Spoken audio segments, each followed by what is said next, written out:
Hello and welcome. This is Amaka Ifeanyi, the Excel coach. And in this training, I'll be showing you how to design a dynamic search box that filters exact and partial match. In my previous training, I showed you how to design a search box that filters exact match, meaning that the exact word needs to be typed into the search box before a result will be filtered out for you. But in this training, I'll be showing you how to design a dynamic search box that filters not just exact match, but partial match, meaning that even if part of a word that forms that particular word is inputted in the search box, it will pop up. All right. In designing this search box, we'll be using the following Excel features and functions. First, we'll activate the developers tab, and we'll also be using the text box, the search function, the ISNUMBER function, the index function, rows and column function, small function, and if error function. But before we go in, let's look at the end product of what we'll be designing. So here we are. So this is what we're going to be designing. This is a search box. So because there is no word in here, the entire details is displayed in the filtered results area. So this search box is filtering based on the department of the employee database. So let's say I want to filter those in finance. If I put F immediately, you see, I didn't put the full word finance. So what it does is that by putting F, it checks the department that have F in it and pops it out. So if I want the exact match, I have to type in the full. So because finance, F is only found in finance, that's why you see the entire result shows details of employee in the finance department. All right. So let me say I put N. Now you see N, you can find N in finance. Operation has the letter N. Admin has N. You can see that. So this is what we're going to be designing in this video tutorial today. So follow me closely as I walk you through. When there is no word in the search box, the entire data is displayed. All right. So let's go in and let me show you how this is designed. All right, follow me closely. Good. So we have the details of what we have in here right here. Everything is here. So this is the helper column. Here, this columns, the helper columns are hidden. So if I open this and I click on hide, you will notice I have it here. So I don't need it displayed. These are columns I use in designing this filtered results section. That's in designing the search box, the dynamic search box to pop up this result. So I will just hide the columns back. I don't need them to be displayed. So we go into the worksheet where we'll be designing it from scratch. So remember, this is the helper column. After we are done, I'll be hiding these three columns. All right. So we have everything set. So the first thing is to import our search box. But before then, we'll activate our developers tab. Mine is already activated. If yours is not activated, just hover your cursor around this Excel ribbon anywhere, then right click. Then you see customize ribbon. Good. It pops up this. So ensure that you're on the popular commands, the main tabs. So you see that we have the home, the insert. So all these tabs are the tabs you can see up here: home, insert, draw, page layout. But that's not what we are. I want to show you. What I want to show you now is this developer tab. You see, the developer tab here is active because it's checked. So if yours is not active on the Excel ribbon, all you need to do is to check it and click OK. And that's how to activate the developers tab. Now, the next thing is for us to insert the text box, which will serve as our search box. So you go to your developers tab, click on it. You come to the control section here, click on the insert. Under the ActiveX control, you see the text box selected. Now, I want it to fit into this particular cell H1. So what I'll do is that I'll press my Alt key down, position it, and I'll do what? I'll left click. Good. I got it the way I want it, so I'll just adjust it. I'll increase this just to make it a bit more visible. Good, and there we go. So ensure that the design mode is active while design mode is active, okay. So you right click, it pops and select properties. Right click and select properties. Good. So what we want to do is to link the search box, which is the text box, which is our search box, to the cell that we placed it on. And I want to link it to cell H1. So you come to this point, you say link cell, just type H1. Good, and that's it. Now, why are we linking it? Now, press, let me just show you what will happen. Just deactivate the design mode. Good. So you come here and put in finance. Finance. Good.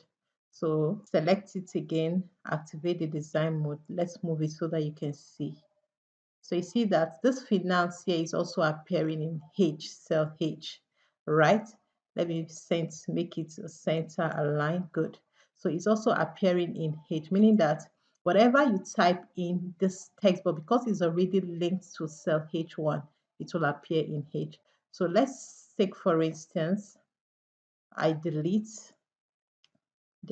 then let me type in programs. So you see, as I'm typing, it's also appearing. So that's the essence of linking the text box to the cell you want to link it to. For now, I'm linking it to cell H1.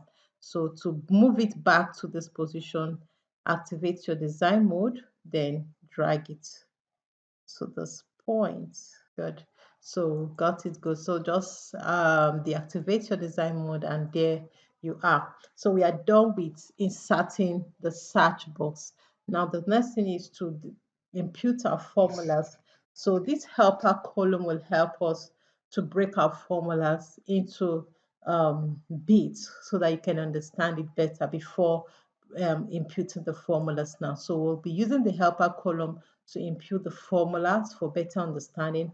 And after we are done, after I'm done with that, then we'll impute the formula right here. So the first helper column is to give us to create a serial number. To create a serial number, we're going to be using the rows function to do that. So equals to rows. So rows J4, that's the cell that we have it in.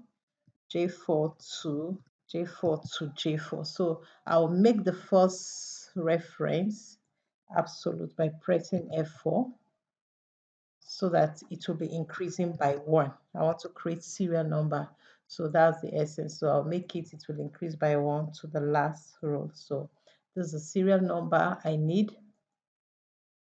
I'll just center it. Okay. So the next helper column is I'll first of all use the search function to search for the item in our search box, right? So input equals to search. What are we searching for? We're searching for our search box is linked to H1. So I'll type in H1. So, and I'll make it absolute. Good. So where am I searching for it? I'm searching for this H1 because I'm searching this, the search box is by department. I'll search for it in this column, right? Then I'll close it. Good. So because this is not what is here, it's giving me value. So what I'll do is wrap an ISNUMBER around it because the search function is supposed to give me a value if what is in here, that's the search word, is found. If it's found, it gives me a value. If it's not found, it brings in that error. Right. So let's try another word. Let's impute finance here so that you can see for yourself. Good. So you can see 1 is here. 1. So if it's not the exact, if it's not giving you the exact amount, it brings that error. So we'll just wrap an ISNUMBER around it. So if it's this, we want to be sure that it's a number. So if it's not a number, then we'll tell Excel what to do. So first of all, we'll wrap an ISNUMBER around this. Is this a number? So it will give us true or false. ISNUMBER. Is this a number? Good. So it's saying true, it's a number. So if it is a number, now you now wrap an if function If this is a number, I want it to return this cell. All right. If this is a number, I want it to return the content. That's the serial number here. Right.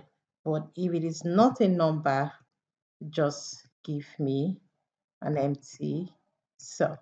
All right. Good. So I can now drag the formula downwards. Good. So you can see. So wherever you're seeing a number, it means that finance is here. Are you seeing finance is here? Can you see finance is here? Can you see finance is here? So where it finds the exact match, it returns a number. But if it doesn't find the exact match, it just leaves it blank, right? So we are done with the second column helper. So we'll move to the helper column 3. And in this column, what we want to do is to filter what we have in this column in an ascending order. So you can see one is here. So we want to bring it all so that the search result will just show only the cells that have finance and in an ascending number. And that's why we'll be using the small function to do that. So it's equals to small.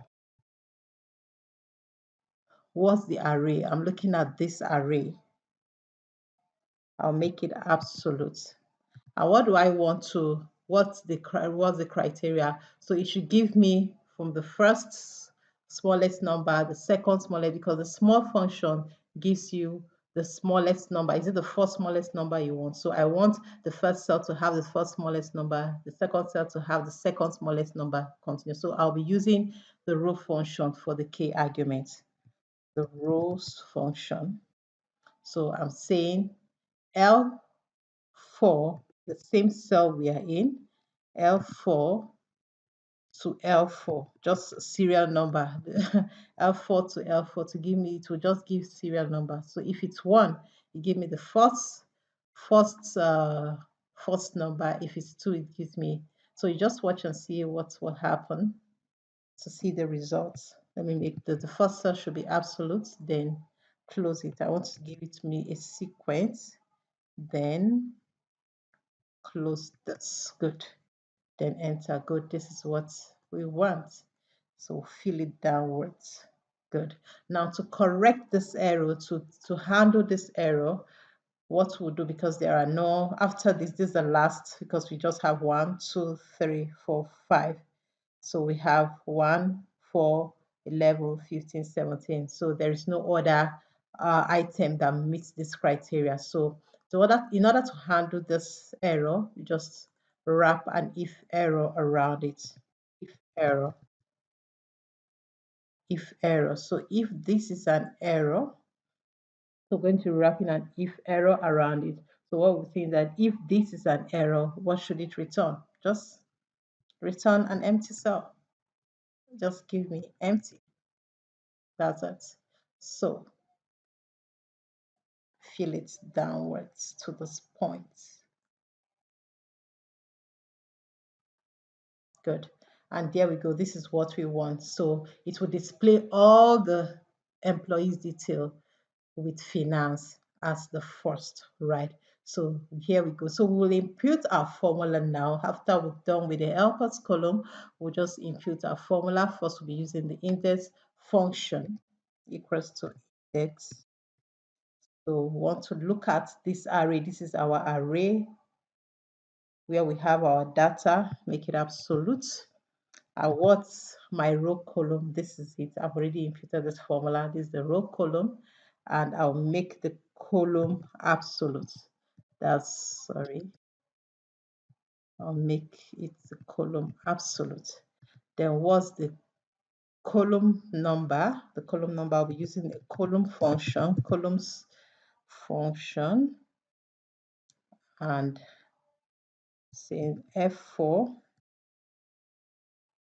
to F4, just to give me incremental as I move it to the right.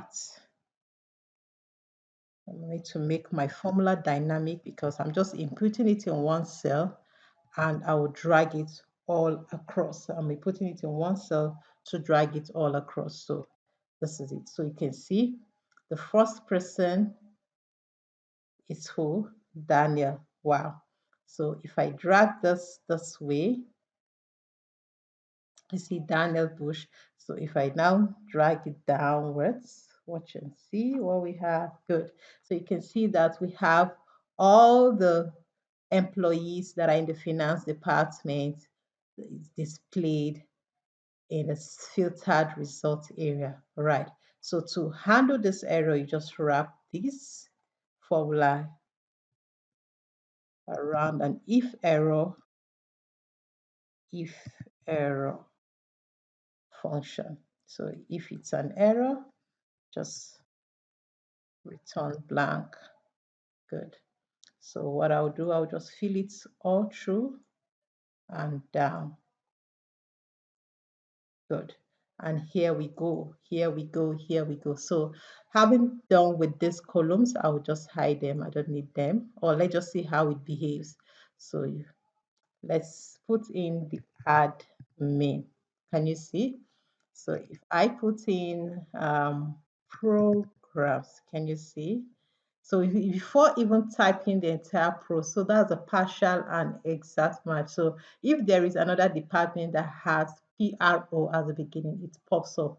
And if I want just programs, I have to type in the full programs to give me exactly programs, right? So this is how it works. So after doing this, you can now hide the helper columns. You don't really need it, just hide them for your personal consumption. Good. So this is how you design search box that filters partial and exact match in Excel.